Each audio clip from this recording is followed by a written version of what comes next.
भाग पहिला. भिक्खू आणि त्यांच्याविषयी भगवान बुद्धांची कल्पना. क्रमांक 1. भिक्खू कसा असावा यासंबंधी बुद्धांची कल्पना. भिक्खूकडून आपल्या काय अपेक्षा आहेत हे स्वतः बुद्धांनी भिक्खूंना सांगितले. ते असे: जो कोणी चित्तमल धुवून टाकल्याशिवाय त्याच्याप्रमाणे सत्य आणि संयमन याचा मान न राखता काशाय वस्त्रे धारण करण्याची इच्छा करतो, तो ती वस्त्रे परिधान करायला लायक नाही. परंतु ज्याने चित्तमलाचे परिमार्जन केले आहे, ज्याच्या अंगी सद्गुणाची वाढ झालेली आहे, तो सत्य आणि संयम पाळावयाला शिकला आहे, तोच खरा काशात व वस्त्रे धारण करण्यास योग्य आहे. जो मनुष्य दुसऱ्याजवळ नेहमी भीक मागतो म्हणून तो काही भिक्खू होऊ शकत नाही. जो धम्माचे पालन करतो तोच भिक्खू होय. केवळ भिक्षा मागणारा भिक्खू ठरत नाही. ज्याला दुष्टपणा स्पर्शही करत नाही, जो व्यभिचारी आहे, जो सावधपणे जगात भ्रमण करतो, तोच खरोखर भिक्खू होय. सामान्य जनांना अप्राप्य असे मुक्तिसुख, विनय, शील, पांडित्य, एकांतवास आणि ध्यान यामुळेच लाभत नसून हे भिक्खू ज्याने वासनांचा म्हणजे अस्त्रवांचा क्षय केला त्यालाच ते सुख संपादन करता येते असे निश्चितपणे म्हणता येईल. ज्याच्या वाणीत संयम आहे, जो विचारपूर्वक बोलतो, जो लीन आहे, जो धम्म स्पष्ट करतो, अशा भिक्खूचे भाषण मधुर असते.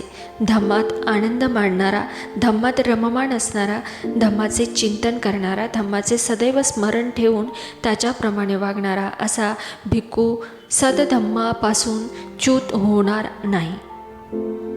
जे आपल्याला लाभले आहे त्याची अवहेलना करू नये, दुसऱ्याला लाभलेल्याची स्पृहा करू नये, दुसऱ्यांचा मत्सर करू नये. जो भिक्खू दुसऱ्याचा मत्सर करतो त्याला मानसिक समाधान लाभत नाही. अल्पच का होईना परंतु जे मिळाले आहे त्याचा जो अव्यय करत नाही, जो शुद्धी जीवी आहे, प्रमादरहित आहे, अशाची देवसुद्धा प्रशंसा करतात. जो आपले नामरूप म्हणजेच आपण असे समजत नाही आणि जो नष्ट झाले आहे त्याबद्दल दुःख करत नाही, त्यालाच खरोखर भिक्खू म्हणावे. जो भिक्खू मैत्रीत रमलेला आहे, जो बुद्ध शासनात प्रसन्न असतो, तो वासनाच्या म्हणजे आश्रव क्षयाने प्राप्त होणारे सुखमय शांतिपद निब्बाण प्राप्त करतो. हे भिक्खू, तू ही नाव रिकामी कर. रिकामी झाली म्हणजे ती हलकी होईल. राग आणि द्वेष यांचा नाश केलास तर तू निर्वाणाला जाशील. 5 बंधनांना तोडून टाकावे, 5 बंधनांचा त्याग करावा, 5 बंधनांवर मात करावी. 5 बंधनांच्या पलीकडे गेलेल्या भिक्खूला ओघतीर्ण म्हणतात. हे भिक्खू, ध्यान कर, प्रमादात राहू नको. आपले चित्त काम उपभोगात रमू देऊ नकोस. प्रज्ञेशिवाय ध्यान शक्य नाही, ध्यानाशिवाय प्रज्ञा नाही. ज्याच्याजवळ प्रज्ञा आणि ध्यान हे दोन्ही आहेत असा पुरुष निर्वाणाच्या जवळ आहे. ज्या भिक्खूने एकांतवास केला आहे, ज्याचे मन शांत आहे, त्याला धम्माचे सम्यक आकलन आले असता अलौकिक आनंद होतो. प्रज्ञायुक्त भिक्खूच्या जीवनाला इंद्रियांवर ताबा ठेवणे, संतुष्ट असणे, धम्माने घालून दिलेल्या निबंधाचे प्रतिमोक्षाचे पालन करणे, ज्याचे जीवन शुद्ध आहे, जे आलस्यरहित आहेत अशा थोर मित्रांची संगत ठेवणे. ज्याचे जीवन शुद्ध आहे, जे आलस्यरहित आहे अशा थोर मित्रांची संगत ठेवणे यापासून प्रारंभ होते. आपली उपजीविका प्राप्त भिक्षेवर करील, आपली कर्तव्य यथायोग्य पार पाडील, तो आनंदभरात आपल्या दुःखाचा अंत करील. स्वतःच जागे कर, स्वतःची परीक्षा कर. असा आत्मरक्षित आणि समाधान चित्त झाल्यावर हे भिक्खू, तू सुखाने राहशील.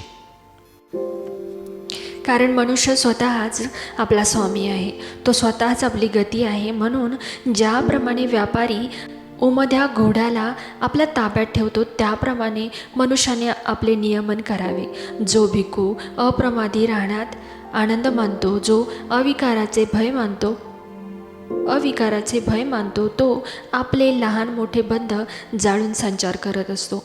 जो भिक्खू चिंतनात आनंद मानतो, अविचाराचे भय मानतो, तो कधीही आपल्या पूर्ण अवस्थेपासून च्युत होत नाही. तो सदैव निब्बाण सानिध्य अनुभवतो. गौतमाचे शिष्य हे सदैव जागृत असतात आणि त्यांचे विचार रात्रंदिवस बुद्धांचे ध्यान करतात.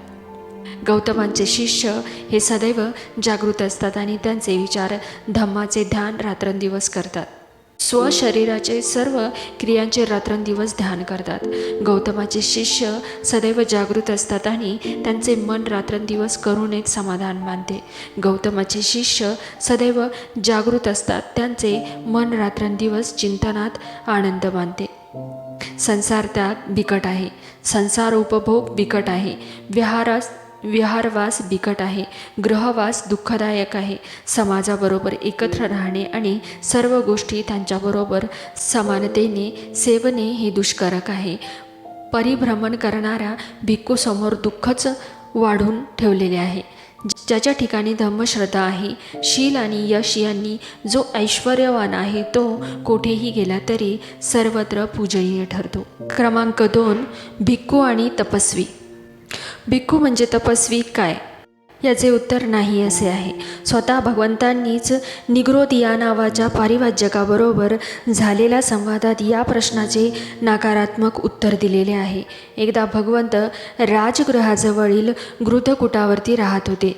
त्यावेळी उंदीबरिका राजनीच्या उद्यानामध्ये राहणाऱ्या पुष्कळशा पारिवाज्यकांमध्ये निग्रोध नावाचा एक पारिवाज्यक होता. त्या सुमारास भगवंत गृधकुटावरून उतरून सुमगंधा नदीच्या काठावर ज्या ठिकाणी मोरांना दाणे घालीत तिथे मोकळ्या हवेत येरझारा करत होते.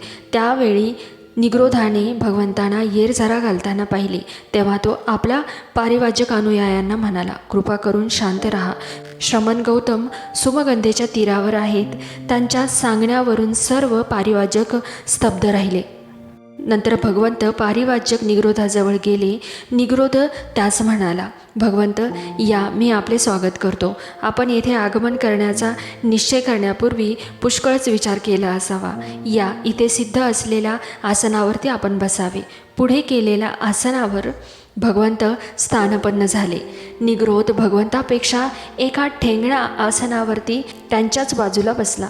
नंतर निग्रोध भगवंतांना म्हणाला, श्रमण गौतम आमच्या या चमूत आले आहेत म्हणून मी त्यास एक प्रश्न विचारतो. भगवंताचा धर्म काय? आपल्या शिष्यांना ते काय धर्मविनय शिकवतात? आणि असे भगवंतांनी आत्मसुखप्राप्ती शिकविलेले शिष्य कशाला शरण जातात? त्याच्या सदाचरणाची मुख्य तत्वे कोणती? हे निग्रोध ज्यांना दृष्टिकोन, निष्ठा आणि श्रद्धा भिन्न आहेत, त्या आपल्या शिष्यांना आत्मसुखप्राप्तीसाठी मी काय शिकवतो? त्याचे अंतिम शरण्य काय आहे आणि त्याची सदाचरणाची मुख्य तत्वे कोणती? हे विना अभ्यास, विना शिक्षण समजणे कठीण आहे. परंतु हे निग्रोध, तू आपल्या स्वतःच्या सिद्धांताविषयी आणि खडतर जीवननिष्ठ विषयी मला प्रश्न विचार. आत्मपीडेपासून काय साध्य आणि काय साधत नाही याविषयी मला प्रश्न कर. यावर निग्रोध भगवंतांना म्हणाला, भगवंत आम्ही आत्मक्लेशाचे तप करतो. आमच्या मते आत्मक्लेश अत्यावश्यक आहेत, म्हणून आम्ही त्यांचा स्वीकार करतो. त्यापासून काय साधते आणि काय साधत नाही हे सांगा. निग्रोध, कल्पना कर की एक पारिवाजक वस्त्ररहित फिरतो आहे. त्याला काही विशिष्ट वाईट सवयी आहेत. तो आपले हात चाटतो आहे, आपल्याकडे येणाऱ्यांना मान देत आहे, त्यांच्यासाठी मुद्दाम आणलेले किंवा तयार केलेले तो काहीच घेत नाही, आमंत्रणे स्वीकारित नाही. ज्यात अन्न शिजवलेले आहे त्या भांड्यातले, उंबरठ्याच्या आत ठेवलेले, उखळातले, काट्याकुट्यावरचे, जात्यातले वगैरे काही घेत नाही. त्याप्रमाणेच एकत्र भोजन करत असलेल्या दोन माणसाचे, गर्भवती स्त्रीचे, बाळंतिणी जवळचे, संभुक्त स्त्रीजवळचे, दुष्काळातले, कुत्राजवळ असला तर तेथले, ज्या ठिकाणी माशा भणभणत आहेत तेथले अन्न तो स्वीकारत नाही. मत्स्य, मांस, तीव्र मादक पेय किंवा पेज घेत नाही असा तो पारिवाजक असेल, तो कदाचित एकाच घरचे मागणारा एकच घास खाणारा, किंवा 2 घरी मागणारा 2 घास खाणारा, 7 घरी मागणारा 7 घास खाणारा असेल. तो 1-2 अथवा दानांवर उपजीविका करत असेल. तो प्रतिदिवशी एकाच किंवा 2 दिवसापासून एकदा किंवा 7 दिवसातून एकदा अन्नभक्षण करीत असेल. अशा रीतीने नियमाप्रमाणे अर्ध्या महिन्याच्या अंतराने अन्नसेवन करण्याची त्याची पद्धत असेल. तो शाक अथवा वनात उगवणारे तांदूळ अथवा निवार बीजे अथवा चामड्याचे तुकडे अथवा आटा अथवा भाताचा कोंडा, भाताचे पीठ अथवा कणिक अथवा तेलबीजे अथवा गवत अथवा गाईचे शेण अथवा रानातील वाऱ्याने पडलेले फुले खाऊन तो राहत असेल. तो जाडे भरडे तागाचे कापड अथवा प्रेतावरून फेकून दिलेल्या चिंध्या अथवा तिरिटा झाडाची वल्कले अथवा काळविटाची कातडी अथवा कुशतंतू अथवा मनुष्य केसांपासून अथवा घोड्याच्या केसांपासून बनविलेली कांबळी अथवा घोबडाच्या पिसापासून बनवलेले कपडे वापरीत असेल. त्याला डोक्याचे व दाढीचे केस उपटून काढण्याची सवय जडलेली असेल. तो सदैव उभा राहणारा, टाचांवर बसणारा आणि टाचांवर बसूनच पुढे सरकण्याचे श्रम करणारा, काट्याच्या अथवा लोखंडाच्या मेखांच्या बिछाण्यावर पहुडणारा, लाकडी फळीवर अथवा जमिनीवर एकाच कुशीवर झोपणारा असे असेल. तो मळ आणि धूळ धारण करणारा, उघड्यावर राहणारा, वाटेल तेथे बसणारा, घाण खाणारा, पेय न पिणारा किंवा केवळ थंड पाणी पिणारा आणि सकाळी दुपारी संध्याकाळी स्नान करणारा असा तो असेल. हे सर्व करणाऱ्या हे निग्रोधा, त्याने आत्मक्लेशाचे व्रत पाळले किंवा नाही यापैकी तुम्ही काय मानणार? भगवंत, या सर्व गोष्टी त्याने केल्या तर आत्मक्लेशाचे तप त्याने पूर्ण केले असे आम्ही मानणार. हे निग्रोधा, या आत्मक्लेशाचे तप करणारा माझ्या मते अनेक परीने कलंकित झालेला असतो. भगवंत, कलंकित कसा? निग्रोध, जेव्हा पारिवाजक एखाद्या तपाचे व्रत धरतो तेव्हा त्या योग्यतेस संतुष्ट होऊन आपले ध्येय साधले आहे असे तो मानू लागतो. आणि निग्रोधा हाच पारिवाजकाला जडणारा दोष आहे. आणि निग्रोधा जेव्हा पारिवाजक तपाचे व्रत धरतो तेव्हा स्वतःला उच्च समजून दुसऱ्यांना तिरस्कार करू लागतो. हा सुद्धा पारिवाजकीय आचरणातील कलंक आहे. निग्रोधा, आणि जेव्हा पारिवाजक तपाचे व्रत घेतो तेव्हा तो त्या व्रताचे, त्या तपाच्या कल्पनेने उन्मत्त आणि मोहित होऊन निष्काळजी बनतो. हा सुद्धा एक कलंकच आहे. निग्रोधा, जेव्हा तपस्वी पारिवाजक तपाचे व्रत धरतो तेव्हा त्या योगाने त्याला देणग्या, कीर्ती मिळते, लोकांचे लक्ष त्याच्याकडे लागते. तो आत्मसंतुष्ट होऊन आपले ध्येय मिळाले आहे असे मानू लागतो. ही पारिवाजकाची कलंकच आहे. अशा देणग्या, कीर्ती आणि लोकांची नजर आपल्याकडे ओढून घेतल्याने तो पारिवाजक स्वतःला मोठा समजून दुसऱ्यांचा द्वेष करू लागतो. हा सुद्धा पारिवाजकाचा दोष आहे. आणि पुन्हा हे निग्रोधा, दान, देणग्या आणि कीर्ती मिळवल्यावर आणि लोकांचे लक्ष आपल्याकडे वेधून घेतल्यानंतर तो उन्मत्त बनून निष्काळजी होतो. हा सुद्धा तपस्व्यांमधला कलंकच होय. आणि पुन्हा हे निग्रोधा, जेव्हा तपस्वी आपल्या साधनेला प्रारंभ करतो किंवा जेव्हा एखादे व्रत स्वीकारतो तेव्हा अन्नात भेद करू लागतो. तो म्हणतो, हे मला योग्य आहे, ते मला योग्य नाही. त्याला जे अयोग्य वाटते त्याचा तो बुद्धिपुरस्कर निषेध करतो आणि ज्याला जे अन्न योग्य वाटते त्या संबंधी त्याला लोभ वाटतो. त्याने तो मोहित होतो, त्याचीच तो हाव धरतो. या प्रकारच्या अन्नात काही धोका नाही, हानिकारकता नाही असे मानून तो त्याचा उपभोग घेतो. हाही तपस्व्याच्या ठाईचा कलंकच होय. आणि पुन्हा हे निग्रोधा, दानधर्म, कीर्ती, लोकप्रियता, मान यांच्या लोभामुळे तो असा विचार करतो की राजा मला मान देईल, माझा सन्मान करेल. त्याचे कर्मचारी, क्षत्रिय, ब्राह्मण, गृहस्थ आणि मोठमोठे आचार्यही मला मान देतील. हाही तपस्व्याच्या ठाईचा कलंकच आहे. आणि हे निगरोधा, पुन्हा तो तपस्वी एखाद्या संन्यासी अथवा ब्राह्मणासंबंधी कुरकुरू लागतो की तो अमुक मनुष्य सर्व प्रकारच्या अन्नावरती आपली उपजीविका करतो. तो कंदमूळ, फळ, शाक आणि धान्य, बी बिया, जात्यासारख्या आपल्या जबड्याने चघळतो. तरीसुद्धा लोक त्याला पवित्र मानतात. दुसऱ्यांना तिरस्करणीय मानण्याची वृत्ती हा सुद्धा तपस्व्यांच्या ठाई कलंकच आहे. आणि हे निगरोधा, पुन्हा ज्यावेळी तो तपस्वी एखाद्या श्रमणाचा, ब्राह्मणाचा लोक दानधर्माचे सन्मान करतात त्यावेळी म्हणतो, सुख उपभोग करणाऱ्या या माणसाचा लोक सन्मान करत आहेत, दानधर्म करून त्याची पूजा करीत आहेत, खडतर तप आचरित असता मला मात्र मान देत नाहीत, दानधर्म करून माझी पूजा करत नाहीत. अशा रीतीने तो मत्सराधीन होतो आणि लोकांसंबंधी कुरकुर करू लागतो. हा सुद्धा तपस्व्याच्या ठाई कलंकच आहे. आणि हे निगरोधा, तो तपस्वी रहस्यमय गूढता धारण करतो. तुम्हाला अमुक एक मान्य आहे काय, असा आपण प्रश्न केला असता ते अमान्य असूनही तो ते मान्य आहे असे म्हणतो आणि मान्य असूनही अमान्य आहे असे म्हणतो. अशा रीतीने तो बुद्धिपुरस्कर असत्य भाषण करतो. हाही त्या तपस्व्याच्या ठाई कलंक आहे. आणि हे निगरोधा, पुन्हा तो तपस्वी क्रोधाधीन होण्याचा आणि शत्रुत्व धरण्याचा संभव आहे. हाही त्या तपस्व्याच्या ठाईचा कलंकच आहे. आणि हे निगरोधा, पुन्हा तो तपस्वी ढोंगी आणि फसवा त्याप्रमाणेच मत्सरी आणि कृपण बनण्याचा संभव आहे. तो कपटी, कावेबाज, निर्दय, पोकळ, डौली होतो. दुसऱ्यांसंबंधी दृष्ट वासना बाळगून तो त्याच्या आहारी जातो. भ्रामक मते मनाशी बाळगून दैवी तर्कातील सिद्धांतावर तो श्रद्धा ठेवू लागतो. आपल्या अनुभवांना चुकीचा अर्थ चिटकावू लागतो. लोभी बनून त्याग भावना विसरू लागतो. हा त्या तपस्व्याच्या ठाईचा कलंकच आहे. निगरोधा, या सर्व गोष्टी तप आणि आत्मक्लेश यांच्या मार्गातील कलंक आहेत असे तुला वाटत नाही का?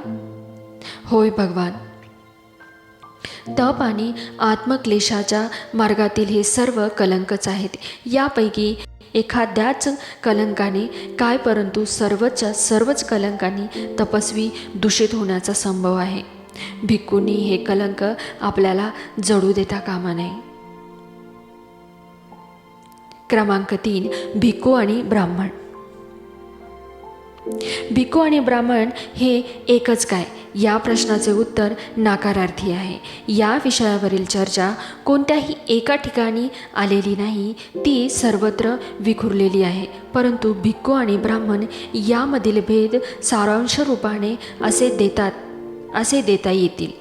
ब्राह्मण हा पुरोहित असतो. जन्म, विवाह आणि मृत्यू याचे आनुषंगिक संस्कार करणे हे त्याचे मुख्य कार्य होय. माणसाला जन्मजात पाप चिटकलेले असते आणि त्याचे विधीपूर्वक प्रक्षालन करणे आवश्यक आहे. या कल्पनांमुळे, त्याप्रमाणेच ईश्वर आणि आत्मा या सिद्धांताला वरील श्रद्धेमुळे हे संस्कार आवश्यक ठरते. या संस्कारासाठी पुरोहिताची आवश्यकता आहे. उलटपक्षी भिक्खू हा जन्मजात पाप ईश्वर, आत्मा यावर विश्वास ठेवत नाही. यामुळे संस्काराचे कारणच उरत नाही. म्हणून भिक्खू हा पुरोहित होत नाही. ब्राह्मण हा जन्माने ब्राह्मण असतो आणि भिक्खू हा बनावा लागतो. ब्राह्मणाला जात असते, भिक्खूला जात नसते. ब्राह्मण हा सदोदित ब्राह्मणच राहतो. कोणत्याही गुणाने व पापाने ब्राह्मणाचे ब्राह्मणत्व लोप पावत नाही. परंतु भिक्खू एकदा भिक्खू झाल्यावर नेहमीच भिक्खू राहील असे नाही. भिक्खू हा बनविला जातो म्हणून, परंतु भिक्खू हा एकदा भिक्खू झाल्यावर नेहमीच भिक्खू राहील असे नाही. भिक्खू हा बनविला जातो म्हणून जर त्याचे वर्तन भिक्खूपणाला योग्य नसेल तर त्याचे भिक्खुत्व हिरावून घेतले जाऊ शकते. ब्राह्मण व्हायला मानसिक अथवा नैतिक शिक्षणाची आवश्यकता नाही. यांच्याकडून केवळ अपेक्षा केली जाते तीही की त्याला आपला धर्मविधी माहीत असावी. भिक्खूची परिस्थिती याच्या अगदी उलट आहे. मानसिक आणि नैतिक शिक्षण हे त्याच्या जीवनाला रक्तासारखे आवश्यक आहे. ब्राह्मणाला स्वतःसाठी वाटेल तितकी मालमत्ता जमविण्याची सवलत आहे. भिक्खूला मात्र तसे करता येत नाही. हा दोहोतील भेद लहान सहान नाही. मालमत्ता ही माणसाच्या मानसिक आणि नैतिक स्वातंत्र्याला मर्यादा घालून त्याच्या आचारविचारांना नियंत्रित करते. ती आचारविचारांमध्ये संघर्ष निर्माण करते. म्हणून ब्राह्मण परिवर्तनाच्या विरुद्ध असतात, कारण परिवर्तन म्हणजे त्यांच्या बाबतीत अधिकार व संपत्तीचा नाश ठरतो. भिक्खू हा संपत्तीरहित असल्याने तो मानसिक व नैतिकदृष्ट्या स्वतंत्र असतो. प्रामाणिकपणा आणि सच्शील यांच्या आड स्वार्थी हेतू त्याच्या बाबतीत तरी येऊ शकत नाही. ब्राह्मण ही जात असली तरी प्रत्येक ब्राह्मण हे स्वतंत्र व्यक्ती आहे. कोणत्याही धार्मिक संघटनेच्या नियमाने तो बांधलेला नाही. आपले नियमन तो आपण स्वतःच करणारा. आपल्या जातीशी तो ज्या सामान्य हितसंबंधांना बांधलेला आहे ती हिते अगदी भौतिक असतात. उलटपक्षी भिक्खू हा सदैव संघाचा एक घटक असतो. संघाचा घटक असल्याशिवाय कोणी भिक्खू असू शकेल हे शक्य नाही. भिक्खू हा स्वतःचे नियम स्वतःसारखे करीत नसून तो संघाने नियंत्रित असतो.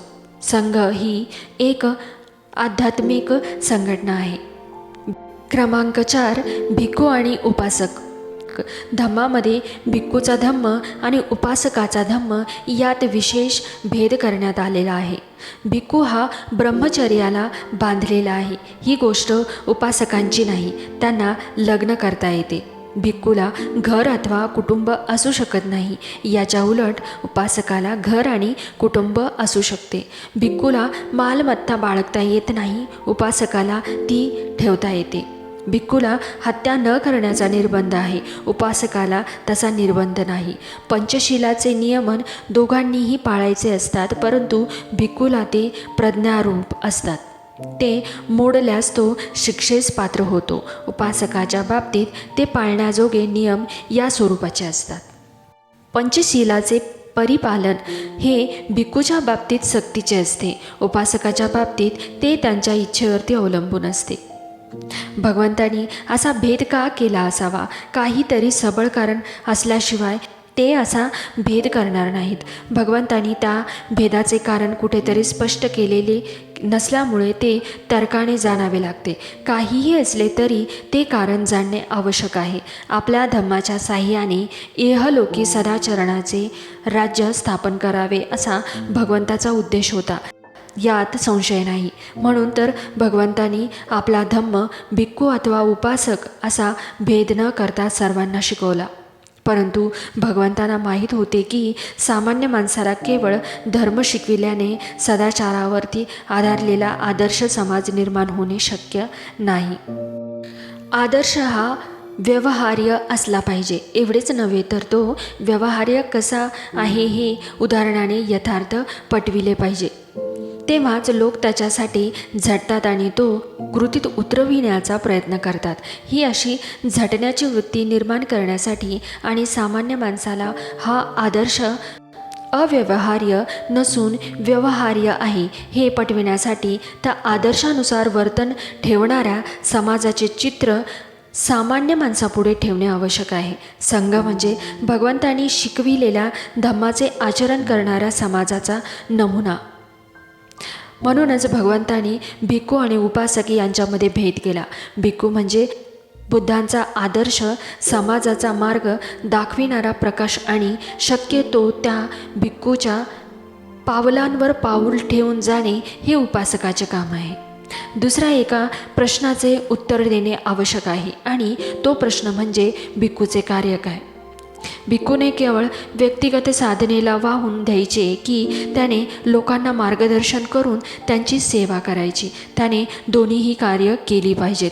व्यक्तिगत साधनेशिवाय तो मार्गदर्शनास लायक ठरत नाही. म्हणून तो स्वतः प्रथम संपूर्ण सर्वश्रेष्ठ धार्मिक ज्ञानसंपन्न अशी व्यक्ती असली पाहिजे. यासाठीच त्याने व्यक्तिगत साधना करण्याचा सतत प्रयत्न केला पाहिजे. भिक्खू आणि ग्रहत्याग करतो. भिक्खू ग्रहत्याग करतो, परंतु तो जगापासून निवृत्त होत नाही. गृहत्याग करण्यात त्याचा हेतू ज्यांना ग्रहसंबंधी आसक्ती वाटते, परंतु ज्याचे जीवन सुख आणि दैन्य यांनी व्याप्त असून जे असहाय्य असतात, अशा गृहस्थांनी किंवा अशा लोकांची सेवा करण्याची संधी वा स्वातंत्र्य मिळावे हा असो. धम्माचे मूलतत्व करुणा हे आहे आणि त्या तत्वानुसार प्रत्येकाने प्राणीमात्रावरती प्रेम केले पाहिजे आणि त्यांची सेवा केली पाहिजे. भिक्खू करुणेच्या परिपालनास अपवाद नाहीत. भिक्खू आध्यात्मिक संस्कारात कितीही परिपूर्ण असला तरी जर तो मानवजातीच्या दुःखाबाबत उदासीन असेल तर तो भिक्खू या संज्ञेला पात्र ठरत नाही. त्याला इतर काही संज्ञेने संबोधिता येईल, पण भिक्खू या संज्ञेने नाही. जय भीम. नमो बुद्धाय.